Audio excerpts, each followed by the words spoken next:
오늘 말씀 마가복음 14번째입니다. 마가복음 7장 1절로 23절 마음이 굳어지면 결국은 망한다라는 말씀의 제목입니다. 오늘 우리가 읽은 말씀은 예수님과 종교 지도자들인 바리새인들과 서기관들의 언쟁이 있었던 말씀이죠. 1절을 보니까 바리새인들과 또 서기관 중에 몇이 예루살렘에서 와서 예수께 모였다가로 이렇게 시작입니다. 그러니까 우리가 지난 시간에 보았던 마가복음 6장이나 마가복음 7장 본문 상황에서 이걸 우리가 주변의 그 분위기를 보면은 예수님의 인기를 우리식으로 표현을 해서 표현하면은 사람들로부터 뭐라 할까요? 하늘을 찔렀다고 그럴까요? 이 인기가 굉장한 거예요. 그런 상황이다 보니까 종교 지도자들은 한마디로 비상에 걸린 그런 상황인 거죠. 그래서 그런 상황을 알고자 더 세심히 알고자 해서 예루살렘으로부터 그 시골 그 후진 이 벽진 갈릴리까지 서기관들과 바리새인들이 지금 찾아왔다는 거죠. 그런데 본문에 등장하는 바리새인들, 서기관들은 예수님을 흔히 말하는 대로 존경스러우니까 이렇게 한번 만나봐야겠다는 그런 사람들이 아니라는 것은, 다시 말하면은 이들은 예루살렘 공회에서 파송받은 뭐라 할까요? 마치 공무원, 경찰관과 같은 사람들이기 때문에 예수님이 어떤 것을 면밀하게 조사하기 위해서 예루살렘에서 그 시골로 지금 파송받은 사람이라는 거죠. 이제 그런 사람들이기 때문에 지금 어떻게 했어요? 그들이 일거수일투족 예수님의 모든 행동거지를 마치 오늘날 그 레이더로 뭘 지켜보는 것 같이 예수님의 모든 것을 살펴보았을 거 아니겠습니까? 이제 그런 이 엄중한 상황이 하필이면 이 철없는 제자들이 그들의 레이더망에 딱 걸린 거예요. 오늘 7장 2절에 보니까 그의 제자 중 몇 사람이 부정한 손, 곧 씻지 않은 손으로 떡 먹는 것을 보았더라. 우리 입장에서 했을 때는 뭐 배고프면 그럴 수도 있는 거지. 근데 이 일이 그들에게는 보통 일이 아니라는 거. 그러니까 여기서 제자들이 손을 씻지 않고 음식을 먹었다고 하는 것은 어떤 단순한 위생적인 문제라기보다는 성결의 문제를 넘어서 종교적인 거. 그러니까 지금 예수님의 제자들은 장로들의 그 유전이라고 그랬거든요. 종교적인 의례를 그들이 지켜보고 있는 가운데 그걸 모르지도 않았을 테인데 그 전통을 지키지 않았다는 것이 지금 이 사람들과 예수님의 장론의 지금 시작이라는 거. 그러니까 장로들의 전통이라고 하는 것은 옛날부터 쉽게 말해 바벨론 포로기 시대부터 이것이 장악한 건 모르지만은 그때부터 구전되어 내려온 하나의 전통이랄 수가 있는데, 다시 말하면은 하나님 말씀인 율법을 잘 지켜내기 위해서 뭐라고 할까요? 보조적인 하나의 지침서, 이렇게 이해하면 좋을 것인데 그걸 지금 장로들의 전통이라고 했다는 거죠. 그런데 문제는 그게 하나님께서 말씀하셨던 율법이 아니라는 거예요. 장로들의 전통이. 그러니까 장로들의 지침서라고 하는 것을 다시 말하자면 율법의 말씀은 아니었지만은 그 시초를 보면은 하나님 말씀을 정말 잘 지키기 위한 보조적인 지침서라는 거예요. 그런데도 문제가 뭐였냐면은 처음에 시작할 때는 좀 순수했겠죠. 그러잖아요. 나라가 망하고 말씀을 떠나서 살다 보니까 우리가 이렇게 망했어. 이제 그러다 보니까 말씀을 철저히 지키자가면서 이런 그 보조적인 지침서를 만들었는데, 근데 말했던 대로 세월이 이렇게 지나가면서 그러한 장로들의 전통이란 이 보조적인 지침서들이 어떤 역사가 있었냐? 나중에는 성경만큼의 권위를 가지게 되었다는, 이게 지금 문제죠. 성경이 아닌데.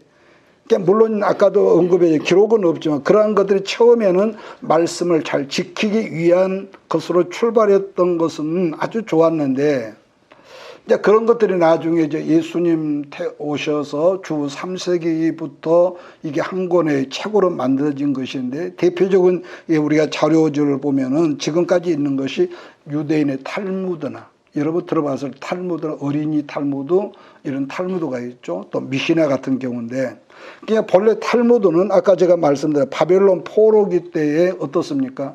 그 하나님의 백성들이 이방 땅에 이 포로로 잡혀가다 보니까 자유도 없고 제사도 없고 성전도 없죠. 그 이방 땅에 있는 이스라엘 백성들에게 하나님 말씀을 쉽게 풀어서 가르치는 그 내용들을 처음 시작을 아까도 정확하게는 모르지만 에스라로부터 시작을 했다고 그렇게 알려지지만 그게 처음엔 아까 말한 순수했겠죠. 우리가 정말 이렇게 나라 이런 백성이 됐어. 그래서 우리 하나님 말씀으로 돌아가자. 취지는 순수하고 좋았는데 그것이 점차적으로 세월이 흘러가면서 더군다나 이제 고국 땅에 돌아왔는데 말라기 선지자 이후에 말씀이 끊어졌잖아요. 암흑기를. 그러니까 430여 년 동안이나 그 후에 이방 백성들의 핍박으로 유대인들이 고토에 머물지만 사방으로 흩어져 버리니까 어떻게 합니까? 거기서 그나마 이 말씀에 눈이 뜬 랍비라고 하는 사람들이 이 자기들이 하는 그 머리에 있는 것들을 보태고 한 그것들이 이제 나중에는 탈무드라는 책으로 이렇게 발전됐다고 우리가 그렇게 이제 배운 거죠. 그러니까 우리가 그런 점을 보면서 우리가 오늘 본문 알 수 봅시다. 3절 5절을 같이 한번 볼까요? 3절 5절 바리새인들과 모든 유대인들이 장로들의 유전을 지키어 손을 부지런히 씻으면 또 시장에서 돌아와서는 물을 뿌리지 않으면 먹지 아니하며 그 외에도 여러 가지를 지켜 오는 것이 있으니 장과 주발과 목그릇을 씻음이라라. 이에 바리새인들과 서기관들이 예수께 묻되 어찌하여 당신의 제자를 장로들의 유전을 하지 아니하며 부정한 손으로 떡을 먹느냐. 그러니까 그들은 종교적인 의례로 손을 씻었을 뿐만 아니라 아까 지금 그랬잖아요. 밖에 일단 나갔다가 집에 돌아오면은 모든 식기들까지 씻고 난 다음에 음식을 먹었다. 어떻게 보면 위생적으로 굉장히 좋은 거 아니겠습니까? 한마디로 철저한 어떤 정결법, 이 레이기시로 표현하죠. 그런 정결법으로 똘똘 뭉쳐있는 그들 눈앞에서 하필이면 아까 그랬죠. 예수님의 제자들이 자기들이 보고 있는데 손을 씻지 않고 음식을 먹는다는 자체가 그들에게는 도무지 종교적인 그 안경으로 이해가 되질 않는 거예요. 그래서 거기에 대한 질문을 했더니 예수님의 그들의 질문에 대한 명쾌한 해답이 6절로 8절이거든요. 6절 8절 가라사대 이사야가 너희 외식하는 자에게 대하여 잘 예언하였도다. 기록되었으되 이 백성이 입술로는 나를 존경하되 마음은 내게서 멀도다. 사람의 계명으로 교훈을 삼아 가르치니 나를 헛되이 경배하는도다 하였느니라. 너희가 하나님의 계명을 버리고 사람의 유전을 지키느니라. 그러니까 지금 예수님은 당신의 제자들을 공박하던 바리새인들과 종교 지도자들에게 과거 700년 전에 이사야 선지자가 했던 말씀을 그대로 인용하시는데 너희들이 지금 하는 짓이라고 하는 것은 하나님의 말씀의 계명을 버리고 너희들 장로들이 만들어놓은 전통 유전을 지키려 하고 있다고 이렇게 질책을 하고 공개적으로 질책을 하고 있는 것. 그러니까 이사야가 성경을 찾아보면 그 당시에도 이스라엘 사람들은 입술로는 하나님을 사랑하는, 그러니까 종교가 그렇게 무서운 거예요. 종교화돼 버리면, 신앙이 아니라 종교화돼 버리면. 그러니까 하나님의 백성으로서 살아가는 삶의 내용은 전혀 그게 아니라는 거. 오늘날의 정치권에서라든가 나라를 위한다면서도 또 교회 안에서 그러잖아요. 막 자기는 떠벌리면서 뒤에서는 엉뚱한 짓거리 하는 그런 사람들. 그러니까 이것은 마치 뱀의 혀처럼 마음 따로 입 따로 그래서 이 두 마음을 품고 있는 이런 이 하나님이 미워하시는 것. 또 하나는 하나님을 예배하라고 말은 하면서도 뭘 요구했었냐면은 사람이 자기들이 만들어 오는 규칙을 아까 세칙이라고 하는데 이걸 지키라고 강권했다는 점입니다. 그런 게 바로 오늘 예수님은 헛되이 하나님을 경배하는 것이라고 꾸중하면서 왜냐하면 그것은 하나님을 예배하는 것과도 전혀 상관이 없기 때문이라고 공개적으로 질책을 했다는. 자, 그러면서 말씀하기를 하나님의 말씀의 계명과 그들이 세운 전통을 완전히 다르다고 구분하고 계셨는데 한마디로 너희는 지금 쓰잘데기 없는 짓거리를 하고 있다. 이렇게 모욕적인 언사를 한 거죠. 자, 그 다음에 여러분 9절을 한번 볼까요? 13절까지.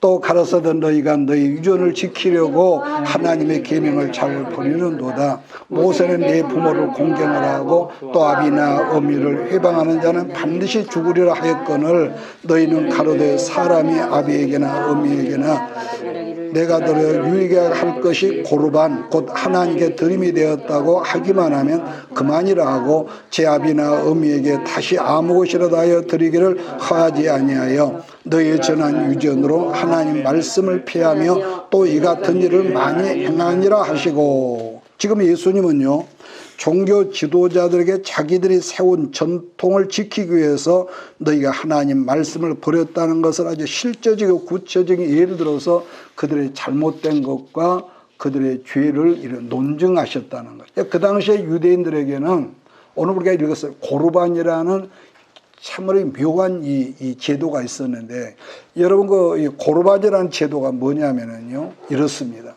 그러니까 겉으로는 지식적으로는 굉장히 좋은 거예요. 왜냐하면은 내게 있는 모든 재산은 이것은 하나님 것이라면서 사람들 앞에 외장을 한 거예요. 선언을 한 거예요. 그러면 겉으로 볼 때 다른 사람 나를 볼 때는 목에는 정말로 신앙이 좋다고 정말로 좋은 사람이라고 그렇게 이렇게 존경받는 것이 되지 않겠습니까? 그러니까 따라서 자기 재산은 이제 하나도 내 것이 없기 때문에 왜 하나님 것이기 때문에 그 누구라도 내게 있는 재산을 함부로 사용할 수 없다. 이게 고르반이란 말이에요. 그런데 더 큰 문제는 뭐냐면은 하나님을 핑계하면서 자기를 낳고 길러준 부모님들에게까지도 그것이 해당된다면서 부모님에게 함부로 했다는 이 마귀적인 간섭을 갖고 있었다고 예수님이 책망을 하거든요. 마치 요즘 그 말하는 신천지 사이비 교인들이 세상의 모든 교회는 바벨론 교회고 목사는 하나같이 사꾼이기 때문에 교회를 헤집어도 산후기기 작전으로 그 교회를 빼앗아도 그것은 모략이기 때문에 하나님에게 죄가 전혀 안 된다는 것과도 어떻게 보면 똑같은 그런 이론이란 말이에요. 자, 그러므로 여러분 고르반이라고 하는 것은 반복하지만 하나님께 내가 다 드렸으니까 그 누구에게도 내 자산을 함부로 사용할 수 없다는 이 악한 관습인데 문제는 드린다고 했으면서도 언제까지라는 기한이 없었고 자기들은 누릴 것은 다 누리면서도 부모 섬김을 등한시한 아주 악한 제도였고 악한 하나님 미워하시는 그런 관습이었던 거죠. 따라서 그들이 많던 이런 전통을 가지고 하나님께 엄히 명하신 십계명조차도 어기고 있었다는 것인데 다르게 말한다면은 하나님의 말씀까지도 자기들이 만들어 놓았던 그런 이 세칙을 통해서 하나님 말씀 위에 세칙을 올려놓고 있었다는 것. 자, 그 다음에 14절을 제가 봅니다. 무리를 다시 불러 이르시되 너희는 다 내 말을 듣고 깨달으라. 무엇이든지 밖에서 사람에게로 들어가는 것은 능히 사람을 더럽게 하지 못하되 사람 안에서 나오는 것이 사람을 더럽게 하는 것이니라 하시고 지금 예수님은 당신에게 주어진 아마 기회를 다 놓치고 싶지 않은 것 같아요. 왜냐하면은 주변에서 당시 지금 예수님을 둘러싸고 있는 그 많은 사람들 가까이 오게 해서 내 말을 듣고 깨달으라고 하셨다는 것인데 하나님 말씀과 장로들이 세운 전통의 기준을 확실하게 알아들으라고 지금 설명을 하신 것이죠. 또 하나는 보세요. 사람이 입으로 들어가는 음식물이 사람을 더럽게 하는 것이 아니라 뭐라고 그랬습니까? 사람 안에서 나오는 것이 사람을 더럽게 한다는 이 말씀을 하신 거. 그러니까 예수님의 이 말씀은 외형적인 형식의 문제가 아니라 사람의 내면. 그러지 않습니까? 아까도 제가 두 마음을 언급을 했으면 얼굴은 생생생을 웃으면서도 그 마음속에 그 아주 더러운 어떤 그런 걸 가진 사람들. 그러니까 언제나 그리스도 안에서 한 마음이 아니라 두 마음이 진짜 큰일인 거죠. 왜냐하면은 하나님께서 모세를 통해서 주신 음식에 관한 규례를 전혀 이해하지를 못하고 사람이 만드는 형식으로 하나님의 말씀을 피하고 있다는 이 책망의 말씀인 것이죠. 다시 17절로 23절을 함께 읽읍시다. 무리를 떠나 집으로 들어가시니 제자들이 그 비유를 묻자온데 예수께서 이르시되 너희도 이렇게 깨달음이 없느냐 무엇이든지 밖에서 들어가는 것이 너희 사람을 더럽게 하지 못함을 알지 못하느냐 이는 마음에 들어가지 아니하고 배로 들어가 뒤로 나감이니라 하심으로 모든 식물을 깨끗하다 하셨느니라. 또 가라서 사람에게서 나오는 것이 사람을 더럽게 하느니라. 속에서 곧 사람의 마음에서 나오는 것은 악한 생각 곧 음란과 도덕질과 살인과 간음과 탐욕과 악독과 속임과 음탕과 홀기는 눈과 교만과 우매함이니 이 모든 악한 것이 다 속에서 나와서 사람을 더럽게 하느니라. 자, 그러니까 그 자리에 있었던 많은 사람들이 예수님을 떠나고 없을 때에 제자들이 예수님께 그렇게 그 비유, 예를 들어서 그렇게 말씀하니 그것이 뭡니까 물었는데, 본문 성경과 똑같은 이 병행 구절이 마태복음 성경을 보면은요, 거기 이렇게 됐거든요. 유대 종교 지도자들이 엄청 자존심 상해하는 장면이 있는데, 왜냐하면은 자기들은 스스로 생각에를 구약 성경의 권위 있는 해석자라며 그 말씀하죠. 철저하게 잘 지킨 의로운 사람이라고 자부심이 뭐라고 할까 하늘을 찌르는 그런 부류인데, 지금 예수님 말씀하기를 너희들은 성경도 모르는 무식한 놈들이야. 너희들이 세운 사람의 계명으로 하나님 말씀을 피하고 있다면서 아주 무섭게 책망을 하는 거. 더군다나 지금 그 자리는 어떤 자리입니까?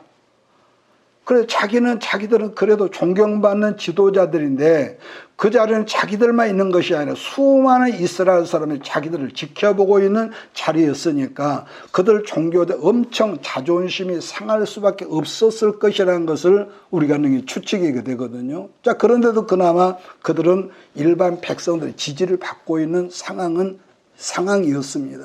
반면에 사두개인인 제사장 그룹들은 너무나 타락하고 변질이 되어서 그야말로 정치권하고 너무 야합을 하고 짝짝꿍하고 실정했지만, 그래도 지금 이 자리에 와 있는 바리새인이나 서기관들은 하나님 말씀을 붙들고 있는 것 때문에 그나마 일반 백성의 지지를 받았기 때문에 나름대로 어느 정도 인기가 있었던 것 같아요. 그러니까 대중들의 지지와 인기를 없는 것 때문에 그나마 먹고 사는 것이 있었는데, 근데 어느 날부터 누가 나타납니까?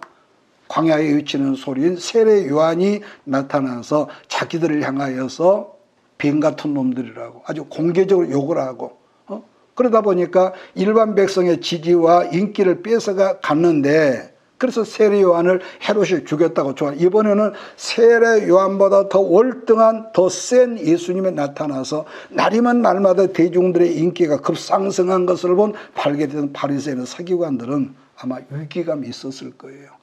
그러잖아요. 모든 자기들을 향한 이 포커스가 예수님께 옮겨가니까 한수를 더 떠서 그 많은 군중들 앞에서 자기들을, 그러니까 우리나라는 개가 많으니까 욕했다면 예수님이 우리나라에 오셨다면 개새끼라고 그랬을 거예요. 그런데 이스라엘은 뭐죠? 뱀이 많단 말이에요. 그러니까 예수님은 뱀새끼라고 했어. 그렇게 모욕을 하다 보니까 이 사람들이 굉장히 위기감을 느꼈을 거예요. 한술 더 떠서 그 많은 사람들 앞에서 자기들을 모욕하고 책망을 아니고 면박을 주니까 어땠을까요? 저런 꼬마들도 면박을 주면은 속상해하는데, 자기들 나름대로 엘리트라고 하는 그런 계급이었는데 그 많은 사람들 예수님이 면박을 주니까 분노가 올라왔을 것이며, 따라서 그들 마음에는 뭐가 있었을까요? 저 예수를 반드시 우리가 죽여야겠다는 이런 어떤 분위기가 만들어졌을 것이라는 거. 과연 그들이 나중에 우리가 보면은 선동질을 해서 나중에 사두개인들과 합작을 해서, 왜냐하면은 바리새인들과 이 사두개인 교리가 전혀 맞지를 않기 때문에 이 짝짝꿍이 안 됐거든요. 그런데 예수를 잡아 죽이는 것에 대해서는 합작으로 해서 예수님 십자가에 못 박는데 아주 혁혁한 공로자가 바리새 서기관 제사장 그룹이란 말이에요. 따라서 그들은 하나님의 진리에는 전혀 관심이 없었고 오직 자기들의 어떤 것에 갇혀버렸던 뭐라고 할까요? 이 불쌍한 가치관의 사람들이 지금 우리가 보고 있는 성경에 그대로 나타나고 있다는 점이고, 또한 예수님의 제자들은 그러한 분위기를 감지하면서 점점 근심이 있었고, 어떤 여러 부분에 그런 게 나타난 거죠. 그래서 마태복음에서는 예수님이 그들의 걸림돌이 되었다는 표현도 있지만 그러나 예수님은 그런 것은 전혀 신경을 쓰지 말라고 하시다는 것이며 그런 의미에서 설명해 주시는 것인데 또 다른 한편으로 볼 때 지금 예수님의 제자들도 예수님의 바리새인들을 면박을 주었던 일이 이해가 되지 않았을 거예요. 그럼 왜 그렇게 말할 수가 있느냐? 열두 제자들도 태어날 때부터 유대인이었기 때문에 자기들도 어려서부터 부모로부터 물려받은 장로들이 만든 그런 유전을 지키며 살아온 것이 습관이 되었기 때문에 또 하나는 일평생 장로들이 세운 유전을 옳다면서 자기들을 지키고 살았기 때문에 갑자기 그것을 우리가 예수님의 제자가 됐다 해서 순간적으로 바꾼다는 것이 객관적으로 볼 때 그게 쉽지만 않았을 것이라냐. 그러나 예수님은 사람이 먹는 음식 자체가 더럽지 않기 때문에 씻지 않은 손으로 음식을 먹었다 해도 그것이 사람을 더럽게 하지 못한다는 이 말씀을 하셨다는 거죠. 자, 그러나 사람 입에서 나오는 모든 것들은 뭐죠? 내 마음이 더러우면은 입에서 나오는 말도 더럽잖아요. 생각도 더럽고. 그래서 우스개 이런 말이 있습니다. 고려를 무너뜨리고 이시조선, 조선을 세웠던 이성계가 이제 아들 이방원에게 물려두고 이제 그 함흥으로 이제 가버려서 꼴 보기 싫으니까. 근데 이래도 안 오고 아버지가 저래도 안 오니까 그 대사가 모학대사인가 이 대사를 보내가지고 이제 모시고 와서 의정부, 지금 의정부죠. 의정부에 와서 이제 장기를 뒀대. 장기를 한참 둬다가 이제 뭐 하니까 대사님 우리 마음을 터놓고 우리식으로 계급장을 떼놓고 농담을 한번 합시다. 그러니까 이 대사가 폐하부터 먼저 하십시오. 그랬더니 이 이성계가 이 대사를 보면서 과인이 대사를 보니까 꼭 돼지같이 생겼습니다. 그러면은 자기를 모여가니까 대사가 얼마나 기분 나빠서 그러네. 전혀 아랑곳하지 않고 그렇습니까 폐하. 그러니까 이 이성계가 그럼 이제 대사님이 나를 보고 평을 하셔야죠. 뭐라고 하냐면 마음이 돼지 같으면 돼지로 보이고 뭐 그런 표현이 있어요. 그러니까 이런 우리가 목회자든 뭐가 되든 그 내 마음이 이러면 싸납다든지 더러우면은요 더러운 표현이 나올 수밖에 없고 그래서 그런 거죠. 그래서 사람의 마음이 그렇다. 이제 그러한 사람의 마음에서 나오는 게 뭐라고 그랬냐? 20절, 23절을 다시 한번 볼까요? 또 가라사대 사람에게서 나오는 그것이 사람을 더럽게 하느니라 속에서 곧 그 사람의 마음에서 나오는 것은 악한 생각 곧 음란과 도둑질과 살인과 간음과 탐욕과 악독과 속임과 음탕과 홀기는 눈과 회방과 교만과 광편이 이 모든 것이 다 속에서 나와서 사람을 더럽게 한다. 얼마 전에 목사님이 신천지 간부로 활동하는 사람을 만나서 대화를 하는 중에 그분이 내게 이런 말을 했습니다. 내가 하는 말이 당신의 신청이 나와야 합니다. 그랬더니 이분이 어떤 말을 하냐면은 자기가 지금까지 신앙생활을 하면서 이만희 교주만큼 성경을 완벽하게 해석하는 사람이 없어서 나는 신천지를 떠나지 못하겠습니다. 이제 그런 말을 했단 말이에요. 그래 내가 이랬습니다. 좋습니다. 당신 말처럼 이만희 교주가 교주처럼 완벽하게 하나님 말씀을 해석한다고 가정을 합시다. 그러면은 그 신천지 이만희 씨가 그동안 한국 교회에 엄청난 해악을 끼친 것은 어떻게 생각하느냐 했더니 거기에 대한 대답은 이분이 안 하더라고요. 우물쭈물하고. 여러분 사람은요 누구를 막론하고 성경을 완벽하게 해석할 수는 없죠. 우리가 어떤 주석을 놓고 나도 지금 전자책에 주석이 5집인가 6집인가 있지만은 주석이라는 거 자기가 깨닫고 아는 것만 해놓은 거지 그 사람이 주석을 썼다고 모든 성경을 다 아는 건 아니란 말이에요. 그래서 왜냐하면 성경은 하나님의 지혜와 사람의 지혜라고 하는 것은 하늘과 땅 차이라고 그럴까요? 그렇기 때문에 같은 성경이라도 읽을 때마다 새롭게 깨닫는다거나 같은 말씀에 들을 때마다 새롭게 깨닫는 것이 여러분 굉장히 좋은 거죠. 예를 들어서 목사님이 지난주에 했던 말을 또 하지만은 그래서 지식으로 들으면은 아이고 저 말 또 하네. 그런데 같은 말이지만 영어로 들으면은 들을 때마다 새롭고 들을 때마다 새롭다는 거예요. 그러므로 말씀을 전하는 사람들은 누구나 이게 있습니다.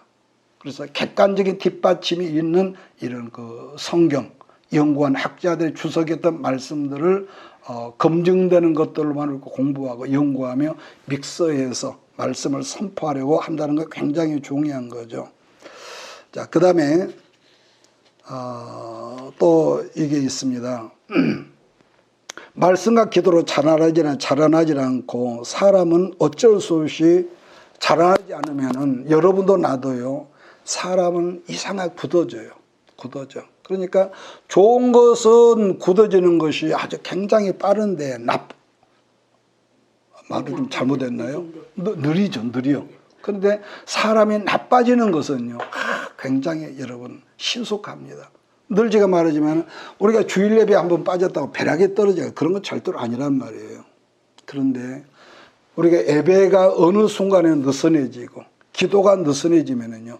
그게 아무렇지도 않는데 기도를 평소에 1시간, 2시간, 3시간 하던 사람이 어떤 일이 있어서 아마 빼보세요. 다시 그 회복하려면요. 이게 간단치 않더라고요. 그래서 우리가 거룩한 습관을 항상 유지하는 것이 여러분 좋습니다. 지금 지난번에 말했지만은 마가복음 7장에 우리가 들어왔지만은 마가복음 10장까지만 하고 이번에는 요한계시록으로 좀 우리가 보고자 해요. 그래서 그리고 나서 다시 마가복음으로든지 잠언이나 창세기로 옮겨갈 겁니다. 왜냐하면은 이렇게 말하는 나도 말씀을 하는 나도 말씀을 듣는 여러분도 계속 하나만 들으면 좀 지루하지 않을까? 또 내가 목사님 말이 좀 느리고 이렇게 저음이다 보니까 좀 그러지 않을까 그래서 이렇게 하려고 그럽니다. 그래서 어쨌든 우리가 먹지 않으면은 힘이 없어. 건강한 사람은 건강한 사람 특징이 뭡니까? 이것도 잘 먹고 저것도 잘 먹고 먹는 것도 근데 말씀 예배도 영적인 것도 그렇습니다. 이유 불문하고 예배에서 멀어지고 기도에서 멀어지면은 내 마음이요 참 희한하게도 굳어지거든요. 희한하게도 굳어집니다. 그래서 우리 이렇게 모여서 예배드리는 것이 정말로 귀하다는 것을 여러분 깨달으면 좋겠습니다. 자, 오늘 본문 성경에 등장하는 모든 유대 종교 지도자들은 하나님의 선민이었던 자기들 조상들이 하나님 말씀을 지키지 못하고 함부로 살다가 나라가 망했다는 것을 들었고 또 보았을 거 아니겠습니까? 또 지금 이 상황도 그렇고 따라서 그들은 하나님 말씀대로 사는 것이고 생명이라고 깨달았다는 것이기에 그들은 하나님 말씀대로 살고 싶어서 하나님 말씀을 살고 싶어서 말씀을 해석하는 세칙을 만들었다는 것인데 그것이 아까 말한 대로 장로들의 유전이라고 그랬다는 거예요. 그런데 여러분 생각해 보세요. 하나님과 허락하신 나라였는데 하나님의 백성들이 말씀대로 살지를 못하다 보니까 하나님께서 주신 나라가 지금은 이방 나라에 빼앗겨 버리고 지금 그런 상황인 거죠. 그러니까 눈에 보이는 유형국가도 없어졌는데 그래도 자기들은 유대인들이다 하나님의 선민이다 그런 걸 증명하고 밝혀내는 것은 하나님 말씀대로 사는 것과 세상 사람들로부터 구별된 것 말고는요 없거든요. 우리 그러잖아요. 여러분과 내가 예수를 믿고 거듭났지만은 살아가는 것으로 달리 나타나자면은 우리는 그걸 구별할 수 있는 것이 없습니다. 그래서 오늘 또 어떤 뉴스를 보다 보니까 참 입에 담기 어려운 더러운 어떤 그런 뉴스들 제가 봤습니다만 그래서 세상에서 우리가 구별되기 위한 방법으로는 다른 것이 없습니다. 첫째는 예배 생활, 두 번째로는 우리가 기도 생활, 곧 하나님 말씀을 지키는 문제는 이 사람들이 엉터리를 지키고 지나치게 거기다 살을 붙이다 보니까 본래 말씀에 있던 말씀의 율법 정신이 없어지고 자기들이 만든 장로들의 유전 전통만 이렇게 성경보다 더 높은 권위에 두게 됐다는 거. 여러분 우리가요 어떤 요리를 하다 보면은 이렇게 양념을 넣을 때가 있죠. 그런데 음식을 더 맛나게 한다면서 양념을 지나치게 많이 넣어버리면은 본래 요리의 맛이 없어지는. 그래서 우리가 어디 시장 가서나 양념해 놓은 갈비 같은 거, 그건 좀 나는 긍정적으로 보질 않습니다. 왜냐하면은 보통 양념에는 그 고기들은요, 시간이 오래됐다거나 색깔이 좀 달라졌다는 이걸 알아야 합니다. 싱싱한 건 절대로 양념갈비 안 한다는 거. 그러다 보니까 본래 주셨던 말씀들을 자기들의 세칙으로 하여금 이것을 하나님의 말씀의 권위를 이렇게 떨어뜨렸다는 거. 여러분, 말씀을 끝내겠습니다. 모든 이 세상의 온본은요, 하나님 말씀이 성경이거든요. 그러므로 언제나 온본이 성경 말씀으로 우리가 말씀을 들을 때, 말씀을 또 읽을 때 내 삶을 조명해보고 잘못된 것들을 발견했을 때 내 스스로 그렇구나. 이것을 내가 교정하지 않는다면은 그 사람이 어떻게 될까요? 그게 바로 우리 교회에서 흔히 하는 말로 지가복음의 사람이 되고 어느 순간에 우리가 굳어지는 거죠. 내가 목사니까, 내가 장로니까, 내가 학위를 많이 받았으니까, 성경을 내가 암송을 많이 아니까, 그것은요 절대로 아닙니다. 자, 요한복음 41장을 보고 오늘 시간 끝내겠습니다. 요한복음 9장 41절.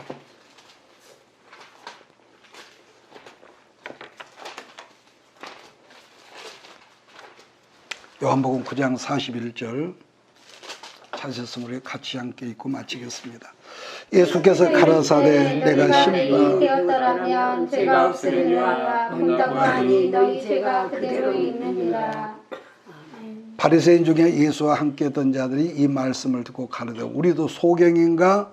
예수께서 가라사대 너희가 소경되었다면 죄가 없었으려니와 본다고 하니 너희 죄가 그저 있느니라.